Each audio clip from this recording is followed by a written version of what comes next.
going to go on. All right. The next one's even more amazing. It's hard to see, so we won't look at all the codes. Of course, you can keep the sheets. Avram will get you another copy. Don't worry, I can send it to you by mail. Or I can send Roberta one by mail. At any rate, it's very wordy with the letters, so don't look at all of them. You'll go blind. Just kidding. I made a lot of letters here, admittedly, because there's a lot of codes. This is called Imahot. Why did I call it Imahot? Why am I putting it in the second?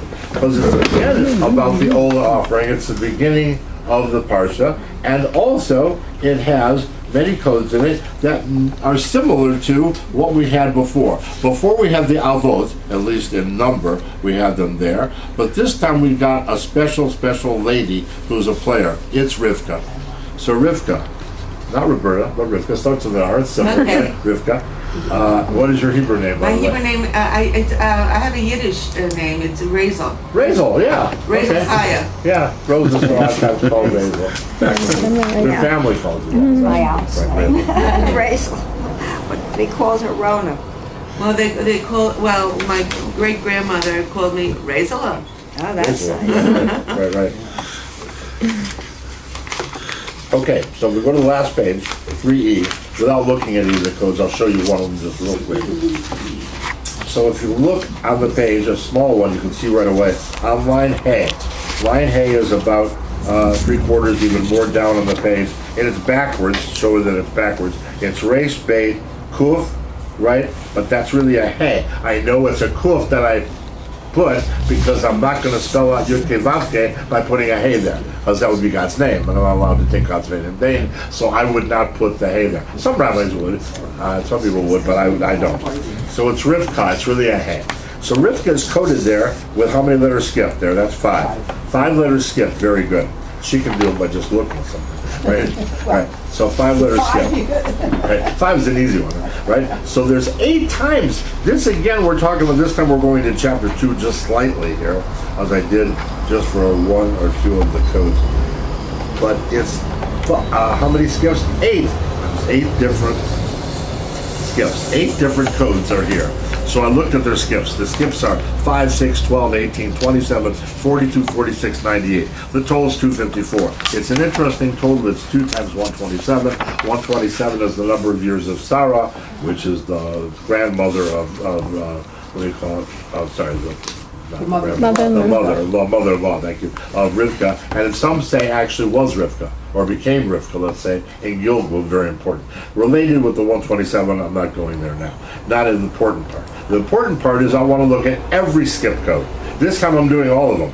So the skip code for 5 goes through 4 words. This time I'm getting into the sum. I'm not taking each word and writing them all down. But let's say the 5 skip code, the one we just did, we'll do one of them. The first letter of the code, backwards, is Aaron. Can you see it goes through the word Aaron, right? Show her that, please. Aaron. The resh there of Rivka. Okay, yeah. It goes through Aaron. Okay. Now Aaron I knew in my head already without even adding. It's 256 in Gematria. So I'm going to take a 256 and add it to the next one. The next one's B'nai. B'nai Aaron, the children of Aaron. B'nai is 62. And then I have before that with the Kuf there, that's Krivo. Krivo, whatever it is. Krivo, right, thank you. And you add that together, whatever that is. And then you have Yud Kei Vav Kei, I know that's 26. So add 26. When you add them all together, all those 3 things, you get 662. If you want to check me, and you'll see it's right. So I have 662. I did that for the, this took me a while, of course. I did it for the 6, the 12 skip, the 18 skip, 27, 42, 47, 98, all that stuff. There's all the numbers on the time side of the sum, and I added them all together. Where do you see the sum? Fall off the chair. This is fall off the chair stuff. The grand total of all of those skips that the word Rivka goes through 10 times, right, is, some of them may overlap, it doesn't matter, we're still adding them all together, 7,936. And I said, well, what is that? So I got my calculator out, I can't do that in my head, and I went, what does it factor as? 32 times 248, amongst other maybe factors. 32, I know right away what 32 is. It's heart, it's lave. Right? And 248 is Abraham. It's also the number of positive what? mitzvot. We have, you said mitzvot before? I don't have the 613, but I got the positive ones. 248 of our mitzvot are called positive mitzvot. Let's talk about a positive mitzvah. So what's a positive mitzvah? It's a positive mitzvah to eat marati. When you do I keep kosher, okay, that's a large one with many parts, but there's many of them. But let's do a smaller one. So when you eat the Karban Pesach, we don't have a Karban Pesach anymore, but we still have to eat our matzah with what? We do the matzah instead. We do the matzah with maror, bitter herbs, right? And the other two, so we have to do matzah and maror together. So this is a commandment of the Torah. It's a positive commandment. It's not negative. We're not getting lashes if we don't do it. It's bad if we don't do it because it's positive mitzvah. But it's not a negative mitzvah. God didn't say, don't do that. He said, do this. When he says do this, that's a positive mitzvah. It's called mitzvos aseh. Aseh means to do, positive, right? Negative mitzvah. I had a non-Jew, or I should say a non-Jew was converting to Judaism, and she asked me, she says, what does this mean, negative mitzvahs? That sounds bad. They're negative, but it's negative in the sense that don't do it is what God said. We call it negative. We don't mean it's a negative, it's a bad mitzvah. It means don't do it. So when God says don't do it, like don't break Shabbos, 39 malachos, that's a negative mitzvah. All right, anyway, so we have 248 times 32. Amazing, but we have more. If we take away all the code words, how many code words do we have here? Rivkas, 8 of them. If we take away the 8 Rivkas are worth 307 in Gematria, so I'm going to take 8 times 307 from my 7936, simple arithmetic on a calculator like 10 seconds, you get 5480. Well, 5480, I can already see divided by 10. Well, let's look at it completely. It's 4 times 10 times 137. Why 4? How many letters does Rivka have? 4. And 10 is completeness, like the 10 Commandments, right? 10 sayings of creation. And 137, oh, I love this one. This is a prime number, by the way. Doesn't divisible by anything. But one in itself. 137 happens to be the word Kabbalah. So then I thought, is Kabbalah here? Oh my gosh, it's here 7 times. Not 8. It would be nice if it was 8, and Rivka is 8 times here. But 7 times the word Kabbalah is here. And I have all the code skits listed. There's no even deeper level because Kabbalah, I didn't look at all the words it went through. I probably should have. And I thought about it, but I didn't do it. It might have led to something else also. Kabbalah, which means mysticism, Jewish secrets. This is what's here because of Rivka. Now you got to ask another question. Why is Rivka in the Karbonot? I asked that question and I wanted an answer. And here's a partial answer for you. So this is from Rabbi Foreman, although I didn't bring you the sheet. The next sheet talks about it. I titled the next thing sheet Shmuel, because there's a relationship to Rivka and Shmuel. First of all, Shmuel is from the tribe of Levi. All the tribes come from Rivka because they come from Yaakov with Rachel and Leah and the maidservants. So Shmuel certainly is in the line of descendancy of that because he's from Levi, my tribe. All right? But even so, and he was a prophet, a great prophet, he's the one who talks to David and Melech. He makes him the king, first Shaul, then David and Melech. It's all great stuff. But what Shmuel got to do with Rivka? So Rabbi Foreman, I didn't do this, so I happened to see, I went online and Googled Rivka and the Karbonot, and one part said, look at this thing from Rabbi Foreman. So, all right, so I opened up the thing from Rabbi Foreman, and it's a whole nice little pictograph. He's got like this cartoon. You started doing some of this. Cartoons, and made a little video with these cartoons, and words, and his talking. He's talking in the background of the thing, and he says, if you go to Shmuel chapter 9, I did not bring you that, but if you look at Tanakh, this is the Torah. If you look at Tanakh, Shmuel chapter 9, you'll see an interesting story about Shaul and, I'm sorry, not Shaul. Yeah, sorry, it was Shaul. Yeah, Shmuel, but there's also Shaul's involved in it too. Shaul and some man decided to go and look for the prophet Shmuel because they wanted to talk to him, get a blessing or whatever it was. In chapter 9 of, I'm not a Tanakh person so much, in chapter 9 of Shmuel 1, Shmuel Aleph, we've got not David and Melech yet, he's not around yet, but we have Shaul going to search out Shmuel. Okay? So he goes to search him out. And it turns out, like the story of Sarah, way back in Genesis, where did Rivka meet? Where did we meet her in the first place? The first time we actually meet her, or we hear about her birth back in Parshat Vayikra. But after that, in Sarah, Sarah's gone. That's why I say it's probably the Gilgal. It's probably her turned into Rivka, and we can show this with Gematria codes. And there's many Meforshim, sages, who say the same thing. But beyond that, Rivka's met at the well. remember Eliezer, right? Eliezer, who's Avram's servant. He sends him and says, get a wife for my son Yitzchak, right from there, from the land where I was born in. So he goes schlepping over there. This old man, Eliezer, he's pretty old too, like Avram, maybe even older. At any rate, some say he's Og, the giant from the flood story of Adam and Eve, some say. At any rate, so Noah. we're going about to not Adam and Eve, sorry, Noah, thank you, Rose. I forgot Noah. So Eliezer goes and searches out, and he sees this girl. He says, when the girl comes to the well, and she says, I'll feed you, and I'll also feed your camels that you have with you in your group, that's the girl that's for wife for my master's son Yitzchak, right? In paraphrase, I'm saying. So that's what it was. In Hebrew, it says that. So that's at the well. Almost those same words are repeated for some unknown reason in the story with Shmuel. Why? I have no idea why. When Rabbi Foreman tries to make a thing between getting a wife and having a king, the king being Shaul, he's going to be made king. But Shmuel, he's looking for him, and he's gone up to the Beit HaMikdash. There was a Beit HaMikdash built by David HaMelech, and he goes up to that place, right? And the going up to that is like going up to the well, but the words there are the same. And not only that, words afterwards about the donkeys and all this stuff, many places, like 5 times, the words are almost identical to the story of Sarah. And he says, why are they the same in Hebrew? Why do we have the same exact words? And it's amazing that he comes up with this analysis. So he says there's a relationship. And we are going to see in a moment the actual relations, what the Karbonot have to do with Rivka. What they have to do with Shmuel is clear. He went up to the Beit HaMikdash and he's blessing the offerings. The offerings are even mentioned there, so therefore that's clear.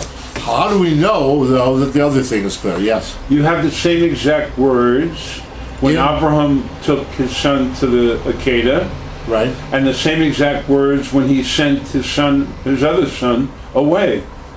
Oh, he woke up early in the morning. Right. Yes, there are many parallels in the Torah. That's another one that's there. I've forgotten about that one. But that's about Yitzchak, of course, and Yishmael. Right. But they were the brothers, right? Brothers of a type, right? Yeah, half brothers. Half brothers. Different mothers. But a brother of a different mother? Remember the guy in the States who said it? I'm a brother from a different mother. There's a joke. All right, at any rate, but this is Shmuel. So Shmuel's here coded in the Karbonot. Why? Well, clearly some relationship with Rivka, who's all over the place. And there's more. Let's see if I can find the more here that I saw before. Right. The word carbon is certainly here directly because we're talking about Karbonot, offerings, sacrifices. But the word carbon is here also in code. You can see that with the word carbon going through its own word carbon in pasuk number 2. So pasuk number 2, I'm reading in the middle of the pasuk, says carbon la Hashem. That's the words in the Torah, but the carbon backwards with the kuf, these are not underlined words, goes through it with the final nun, obviously, of the word carbon. Carbon goes through that. And Shmuel is here, and there's another word here too, I don't remember what that was. No, I do see it. Now it's another carbon. Carbon is here twice, just in code, besides all the ones that's here without code. At any rate, first 4 verses summed together, if I take the whole verse 1, 2, 3, and 4, which is not the whole Shmuel code, but it does have part of it, and it does have the 2 carbons here, is equal to 11,902. What's it equal to? 22 times 541. What's 22? I say here, the 22 are the number of letters in the alphabet, and 541 is Yisrael. So you've got Yisrael related to the stuff. But again, we answered why Shmuel and Rivka, because Rabbi Foreman says there's a relationship. Like Avraham said it was Yitzchak and Yishmael, there's a relationship here between, not here, but between Rivka and Shmuel because of the Sarah story and the Shmuel story in chapter 9 of the book of Shmuel 1. All right, but there's more. So let's go further and find out what's the carbon connection. What carbon connection do we have to Rivka? Now we know what carbon connection we have to Yitzchak. Yitzchak was a carbon. He was sacrificed. Some Shita says he was. Even if he wasn't, he's counted as if he was because he's tied up. That's the Akedah, means tying up. They tied him up. He was willing to be a sacrifice to God, and he can never leave the country where he was born in, which is which country? Eretz Yisrael. He was born here, not in Egypt. Right? I'm not talking Moshe started here. Moshe was in Egypt. He never got out. He stayed in that area. He never got out. He never crossed the Jordan. But Joshua did. But back. What was I just talking about? Right. Yitzchak. Yitzchak could never leave Eretz Yisrael. unlike Yaakov, who goes over there, he lives on Padan Aram and all these other places. Yaakov could go all over the world because he wasn't a carbon. Avram could go traveling everywhere, but Yitzchak wasn't allowed to leave Eretz Yisrael. Why?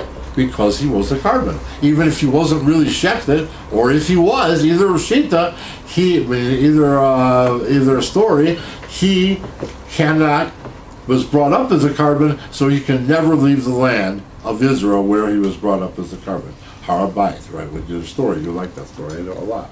So let's look at Chai Sarah's story. We're going back there to that because that's the one we talked about. And here's the part of that story which says, Vayomer Alehem, and he said to them, or she said, El Tamru Ki Vashem Atzliach Darke, and I won't try to keep reading it, I'll look it up from here to get the actual good translation of this. So this is Chai Sarah. And I want to read just a little bit of Pesukim 56, 57, 58. Yeah, just let me read it. We don't need to translate it because we've got it right here. I'm sure you can translate it, even I could possibly. At any rate, it says 57. And they said, let us call the maiden is Rivka, and ask her decision. This is the brothers of Rivka and the father asking the maiden Rivka, do you want to go with this old guy? This old dirty man, Eliezer, he wants you to go with him. You want to go? They're asking her, which is nice. At least they're asking her, right? And they said, let us call the maiden and ask her decision. They called Rivka, and said to her, will you go with this man Eliezer? And she said, I will go. So she said, yeah. So they escorted Rivka, their sister, and her nurse, as well as Abraham's servant, and his men. They blessed Rivka and said to her, our sister, may you come to be thousands of myriads, and may your offspring inherit the gate of its foes. Very nice statement. Then Rivka rose with her maidens, and they rode upon the camels, and proceeded after the man being Eliezer. The servant took Rivka and went. Now Yitzchok, now he comes into play. He comes from having gone to Bahar Halahairoi, the place of Yishmael, we mentioned before, for he dwelt in the south country. Yitzchak went out to supplicate in the field towards evening, and he raised his eyes and saw, and behold, camels were coming. Do I have up to there? No, I only have to 62. I read one plus too many. At any rate, that's the gist of the story. Now look what's here. The word carbon is here, not a final nun. Carbon. Why in the world would carbon be here? Well, we already know. Yitzchak is a carbon. So look at the last pasuk that I have with the underline. The carbon word goes right through the word Vayitzchak, because he's a carbon. So certainly a kuf is there. Look where else it goes through. The bait of the word carbon goes through Rivka. Oh, was Rivka a carbon? Well, we do know she died, if she was Sarah, she died right at the Akedah. Her soul fled, Sarah. Soul fled from her body. Where did it go? It went and entered, according to Kabbalists, it went and entered Rivka. So if that's true, there's a relationship. Now let's look at our thing. Who's Rivka? She's going to be the wife of Yitzchak, by the way. That thing is very important in modern day. Why? Rivka, according to some commentaries, was 3 years old. Not when they had intercourse, but 3 years old when they were engaged, betrothed, supposed to be married. Took her in the tent and she became like Sarah and all those statements that are in the Torah. So she's possibly 3, not for the act of intercourse, but just for the act of getting betrothed. Later on, she'll actually have that intercourse with her husband, Yitzchak, everything fine. She'll still be barren for a while. That's why she complains and told us, right? Why am I thus? Why am I this way? And now I do finally have children in my womb, but they're fighting with each other. This is Yaakov and Esau. But before that, she inquires of Hashem too. She prays, can I have a child? Yitzchak's prayer gets her the child. Her prayer doesn't get her that, according to Rashi. But whatever the case may be, she's involved. Her husband was a carbon, and she may be a carbon, but she's married to a carbon. You get this? That's why she's in the story with us, with Karbonot. That's why Rivka's there. She's married to a carbon of Hashem, in my opinion. Foreman started me on this journey.